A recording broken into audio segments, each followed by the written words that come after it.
ليس البر أن تولوا وجوهكم قبل المشرق والمغرب ولكن البر من آمن بالله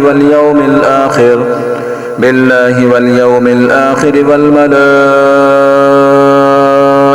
والكتاب والنبيين وآتى المال على حبه ذوي القربى واليتامى والمساكين وابن السبيل والسائلين وفي الرقاب وأقام الصلاة وآتى الزكاة والموفون بعهدهم إذا عاهدوا والصابرين في البأساء والضراء وحين البأس أولئك الذين صدقوا وأولئك هم المتقون. يا أيها الذين آمنوا كتب عليكم القصاص في القتلى الحر بالحر والعبد بالعبد والأنثى بالأنثى فمن عفي له من أخيه شيء فاتباع بالمعروف وأداء إليه بإحسان ذلك تخفيف من ربكم ورحمة فمن اعتدى بعد ذلك فله عذاب أليم. ولكم في القصاص حياة يا أولي الألباب لعلكم تتقون. كتب عليكم إذا حضر أحدكم الموت إن ترك خيرا الوصية للوالدين والأقربين بالمعروف حقا على المتقين فمن بدله بعدما سمعه فإنما إثمه على الذين يبدلونه إن الله سميع عليم. فمن خاف من موص جنفا أو إثما فأصلح بينهم فلا إثم عليه إن الله غفور رحيم. يا أيها الذين آمنوا كتب عليكم الصيام كما كتب على الذين من قبلكم لعلكم تتقون أياما معدودات فمن كان منكم مريضا أو على سفر فعدة من أيام أخر وعلى الذين يطيقونه فدية طعام مسكين فمن تطوع خيرا فهو خير له وأن تصوموا خير لكم إن كنتم تعلمون. شهر رمضان الذي أنزل فيه القرآن هدى للناس وبينات من الهدى والفرقان فمن شهد منكم الشهر فليصمه ومن كان مريضا أو على سفر فعدة من أيام أخر يريد الله بكم اليسر ولا يريد بكم العسر ولتكملوا العدة ولتكبروا الله على ما هداكم ولعلكم تشكرون. وإذا سألك عبادي عني فإني قريب أجيب دعوة الداع إذا دعاني فليستجيبوا لي وليؤمنوا بي لعلهم يرشدون. أحل لكم ليلة الصيام الرفث إلى نسائكم هن لباس لكم وأنتم لباس لهن علم الله أنكم كنتم تختانون أنفسكم فتاب عليكم وعفى عنكم فالآن باشروهن وابتغوا ما كتب الله لكم وكلوا واشربوا حتى يتبين لكم الخيط الأبيض من الخيط الأسود من الفجر ثم أتموا الصيام إلى الليل ولا تباشروهن وأنتم عاكفون في المساجد تلك حدود الله فلا تقربوها كذلك يبين الله آياته للناس لعلهم يتقون. ولا تأكلوا أموالكم بينكم بالباطل وتدلوا بها إلى الحكام لتأكلوا فريقا من أموال الناس بالإثم وأنتم تعلمون. يسألونك عن الأهلة قل هي مواقيت للناس والحج وليس البر بأن تأتوا البيوت من ظهورها ولكن البر من اتقى وأتوا البيوت من أبوابها واتقوا الله لعلكم تفلحون. وقاتلوا وقاتلوا في سبيل الله الذين يقاتلونكم ولا تعتدوا إن الله لا يحب المعتدين واقتلوهم حيث ثقفتموهم وأخرجوهم من حيث أخرجوكم والفتنة أشد من القتل ولا تقاتلوهم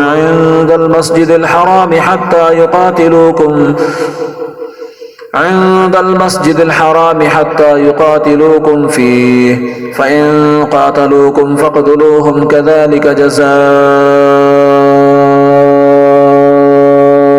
الكافرين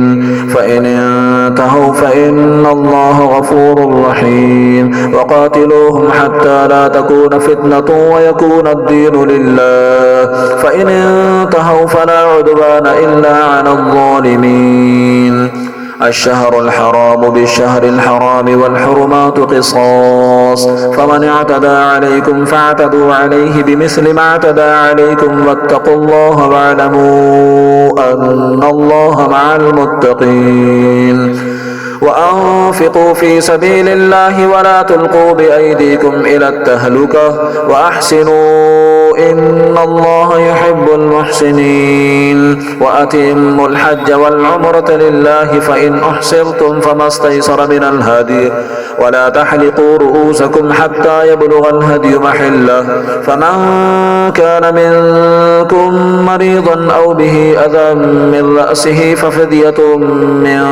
صيام أو صدقة أو نسك فإذا أمنتم فمن تمتع بالعمرة إلى الحج فما استيسر من الهدي فمن لم يجد فصيام 3 أيام في الحج و7 إذا رجعتم تلك 10 كاملة ذلك لمن لم يكن أهله حاضر المسجد الحرام واتقوا الله واعلموا أن الله شديد العقاب الحج أشهر معلومات فمن فرض فيهن الحج فلا رفث ولا فسوق ولا جدال في الحج وما تفعلوا من خير يعلمه الله وتزودوا فإن خير الزاد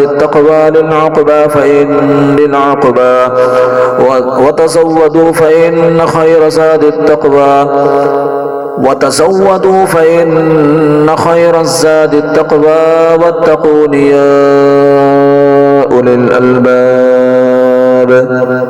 ليس عليكم جناح أن تبتغوا فضلا من ربكم فإذا أفضتم من عرفات فاذكروا الله عند المشعر الحرام واذكروه كما هداكم وإن كنتم من قبله لمن الضالين ثم أفيضوا من حيث أفاض الناس واستغفروا الله إن الله غفور رحيم فإذا قضيتم مناسككم فاذكروا الله كذكركم آباءكم أو أشد ذكرا فمن الناس من يقول ربنا آتنا في الدنيا وما له في الآخرة من خلاق ومنهم من يقول ربنا آتنا في الدنيا حسنة وفي الآخرة حسنة وقنا عذاب النار أولئك لهم نصيب مما كسبوا والله سريع الحساب واذكروا الله في أيام معدودات فمن تعجل في يومين فلا إثم عليه ومن تأخر فلا إثم عليه لمن اتقى واتقوا الله واعلموا أنكم إليه تحشرون ومن الناس من يعجبك قوله في الحياة الدنيا ويشهد الله على ما في قلبه وهو ألد الخصام وإذا تولى سعى في الأرض ليفسد فيها ويهلك الحرث والنسل والله لا يحب الفساد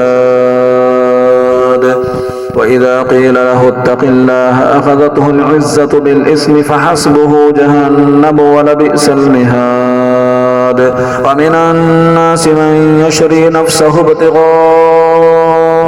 مرضات الله والله رؤوف بالعباد يا الذين آمنوا ادخلوا في السلم كافة ولا تتبعوا خطوات الشيطان إنه لكم عدو مبين فإن زللتم من بعد ما جاءتكم البينات فاعلموا أن الله عزيز حكيم هل ينظرون إلا أن